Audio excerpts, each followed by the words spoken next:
दोस्तों, देवी दुर्गा के अनेक स्वरूप बताए गए हैं। देवी ने अलग अलग डीमंस के संहार के लिए कई इनकारनेशंस लिए हैं। देवी दुर्गा ने महिषासुर, धूम्र विलोचन, शुंभ निशुंभ जैसे कई डीमंस का वध किया है। ऐसा ही एक सुपर पावरफुल डीमन था रक्तबीज। इसकी कथा दुर्गा सप्तशती में बताई गई है। उज्जैन के एस्ट्रोलॉजर पीटी मैनिश शार्मा के अनुसार रक्तबीज बहुत शक्तिशाली था। उसका वध सभी देवता मिलकर भी नहीं कर पा रहे थे। रक्तबीज ने शिवजी को प्रसन्न करके वर प्राप्त किया था। रक्तबीज को वरदान प्राप्त था कि जहां जहां उसके रक्त की बूंद गिरेंगी, वहां वहां रक्तबीज की तरह ही शक्तिशाली डीमंस पैदा हो जाएंगे। देवताओं के साथ जब भी युद्ध होता, तो जैसे ही किसी देवता के अटैक से रक्तबीज के शरीर से रक्त बहता, तो कई और रक्तबीज उत्पन्न हो जाते थे। इस वजह से देवता उसे पराजित नहीं कर पा रहे थे। इसके बाद देवताओं की प्रार्थना पर देवी दुर्गा ने रक्तबीज के साथ युद्ध किया। माता उस डीमन के अंगों को काटकर गिराती जाती थीं।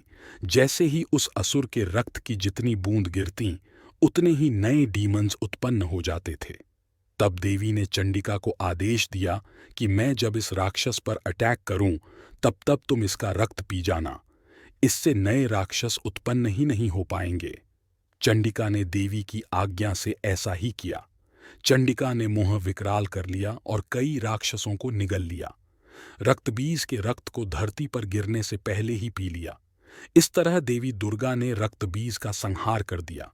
सिंह पर सवार होने वाली माता और माता चंडिका का पूजन ध्यान करने से भक्तों की रोगों से रक्षा होती है।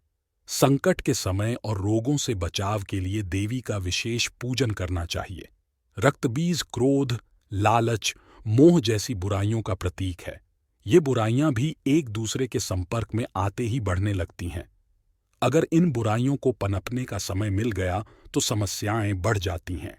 जैसे ही ये बुराइयां हमारे अंदर प्रवेश करती हैं, हमें तुरंत ही इन्हें खत्म कर देना चाहिए, यानी इन्हें छोड़ देना चाहिए। तो आज हमने रक्तबीज के बारे में जाना।